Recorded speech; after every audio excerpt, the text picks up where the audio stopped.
से दरियाफ़्त किया कि क्या हुआ और आपने मुझे बताया कि आपने फ़ौरन पुलिस के आला अहदेदारों से बातचीत भी की। मैं आपका बेहद शुक्रिया अदा करता हूं कि आपने अपनी संवैधानिक जिम्मेदारी को एक रुकने पार्लिमान की जान पर जब कातिलाना हमला किया गया टोल गेट पर, आपने उस बात की मैं आपका शुक्रिया अदा करता हूं। स्पीकर साहब, मैं मुख्तसर से यहाँ पर यह बात कहना चाहूँगा कि मुख्तलिफ सियासी पार्टियाँ मुख्तलिफ प्रदेश में इख्तिदार पर हैं। ये बात आप तमाम को मैं गोशगुजार कर रहा हूँ कि आखिर ये कौन लोग हैं जो गोली पर भरोसा करते हैं, बैलेट पर नहीं करते। आखिर ये कौन लोग हैं जो इतना रेडिकलाइज हो चुके हैं कि इनको इस संविधान पर एतमाद नहीं रहा, उनको अंबेडकर के बनाए हुए संविधान के ख़िलाफ़ हैं, जो इतनी नफ़रत पैदा करते हैं। आखिर ये कौन लोग हैं? मैं इसको सियासी गुफ्तगू नहीं करूँगा, ये सब के लिए छोड़ रहा हूँ, क्योंकि जहाँ तक मुझे मालूम कि मैं 2 मरतबा का विधायक हूँ, 4 मरतबा का सांसद हूँ, और अगर इस तरह से अगर राजनीति आगे बढ़ेगी कि टोल गेट पर गाड़ी रुकती है और 4 राउंड गोलियां चलाई जाती हैं, आखिर इन नौजवानों को ये कैसे रेडिकलाइज हुए?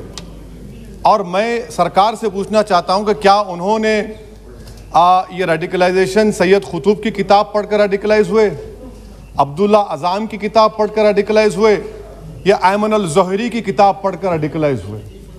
इसीलिए मैंने सरकार से 2015 में कहा था कि इंटरनल सिक्योरिटी डिपार्टमेंट MHA में उसमें तमाम मज़ाहिब के लोगों का एक काउंटर सेल बनाइए आप।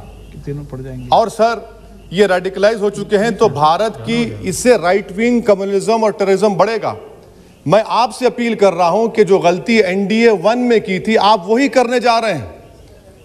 आपको नुकसान होगा, आपकी सरकार को नुकसान होगा, देश को तो, देश की सालिमियत को खतरा तो पैदा हो रहा है। सर, मैं आपके जरिए से सरकार को यह भी बताना चाहूंगा कि जिन लोगों ने ये रेडिकलाइजेशन किया है, आप इस पर गौर करिए, इन पर UAPA क्यों नहीं लगाते आप? अगर कोई स्पीच देता है, अगर कोई फेसबुक पर किसी क्रिकेट मैच पर किसी टीम की तायीद करता है तो UAPA लगता है। एक सिटिंग MP के ऊपर UAPA नहीं लगेगा सर। मैं सरकार पर छोड़ता हूं। सर, चौथी बात यह है कि रेडिकलाइजेशन की जब बात होती है, हमने यहां पर एक कांग्रेस के बड़े नेता से सुना कि 2 भारत हैं दौलत के एतबार से। नहीं सर, भारत की दौलत मोहब्बत है। भारत की दौलत पैसों की दौलत नहीं है, भारत की दौलत मोहब्बत है। हां, 2 भारत हैं, एक मोहब्बत पर जो पिछले कई बरसों से आबाद है, और एक नफरत पर भारत बन रहा है। तो क्या आप दौलत की भारत की मिसाल देंगे या मोहब्बत की भारत की मिसाल देंगे? अगर मोहब्बत की भारत की मिसाल देंगे तो उसमें आपको मेरी जबान को रोकने के लिए गोली चलाने की जरूरत नहीं है। इस 2 भारत को समझने की जरूरत है। सर, खत्म सर, मुझे खत्म सर सुनिए सर, मैंने करीब से 6 फीट से गोलियां देखी, मुझे बोलने दीजिए सर। हो सकता है कि कल दिन ना देखूं मैं। अगर मैं यहां पर नहीं बोलूंगा तो कहां बोलूंगा सर? आप मुझे प्लीज बोलने दीजिए। सर, मैं आपसे गुजारिश यह करना चाहूंगा कि आप हरिद्वार में, रायपुर में और इलाहाबाद प्रयागराज में मेरे बारे में क्या कहा गया? आपके नायबी की रिपोर्ट है ना, आप क्यों छुपा रहे उसको? देखिए, मैं मौत से नहीं डरने वाला हूं, हम सबको जाना है इस दुनिया से। बल्कि मैंने कह दिया कि मैं इस वतन में पैदा हुआ, मेरी मां की कोख से तो जमीन पर लिटाया गया। जब मेरी आंख बंद हो जाएगी तो इंशाल्लाह औरंगाबाद की जमीन मुझे दफनाया जाएगा। मगर मैं आपसे अपील करना चाह रहा हूं सरकार से सर, कि जो कुछ बातें की गई हैं उसको देखिए। मैं Z कैटेगरी सिक्योरिटी नहीं चाहिए मुझे, मैं हरगिज नहीं चाहिए मुझे। मैं 94 से पॉलिटिक्स में हूं, मैं आजाद जिंदगी गुजारना चाहता हूं। मैं घुटन के साथ जिंदा नहीं रह सकता इस दुनिया में। मुझे जिंदा रहना है तो अपनी आवाज उठाना है, मुझे जिंदा रहना है तो सरकार किसी के उनके खिलाफ बोलना है, और अगर गोली लगती है तो मुझे कबूल है, मगर मैं घुटन की जिंदगी नहीं गुजार सकता सर। मेरा मानना यह है कि संविधान में अगर देश के गरीबों को, मजलूमों को, अल्पसंख्यक समाज को सिक्योरिटी मिलेगा तो मुझे मिलेगी। सर, आपकी चिंता हमें है ना सर, मैं सिक्योरिटी दे रहे हैं सर आपको नहीं सर। देश के गरीब बचेंगे तो मैं बचूंगा। ओवैसी की जान इखलाक पीलू से बढ़कर नहीं है सर।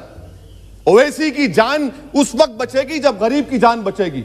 इसीलिए मैं आपके जरिए सरकार से अपील करना चाहूंगा कि सर, इस नफरत को खत्म करिए, इस नफरत को खत्म करिए और इस पर आप गौर करिए। मैं नहीं लूंगा सिक्योरिटी, मैं जेड कैटेगरी नहीं चाहता हूं सिक्योरिटी। मुझे ए कैटेगरी का शहरी बनाइए, आप मुझे ए कैटेगरी का शहरी बनाइए ताकि मेरी और आपकी जिंदगी बराबर हो। जब देश के प्रधानमंत्री पर सिक्योरिटी ब्रीच हुआ, अपोजिशन की तरफ से मैंने कहा था कि गलत हुआ, सब सेकुलर पार्टी के लोगों ने कहा कि ओवैसी तुम क्यों बोले? मैंने कहा नहीं, देश का प्रधानमंत्री मेरा है, सिक्योरिटी ब्रीच हुई तो एक्शन लेना चाहिए। मगर 4 मर्तबा के एमपी पर कोई 6 फीट के फासले से 4-4 गोली चलाता है। मुझे मौत है, हम सबकी मौत है, मगर मैं इन गोली चलाने वालों से डर कर खामोश नहीं बैठने वाला हूं। और मैं दुआ करता हूं कि उत्तर प्रदेश में पुरअमन पोलिंग होगी इंशाअल्लाह। उत्तर प्रदेश की जनता गोली चलाने वालों का जवाब बैलेट से देगी, नफरत का जवाब मोहब्बत से देगी और कमजोरों को दबाने का जवाब हिस्सेदारी से देगी।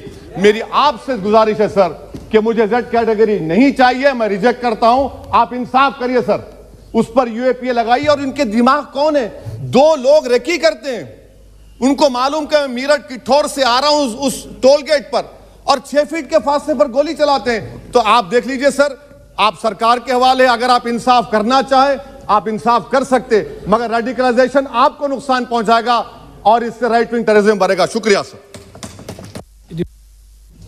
Thank you sir.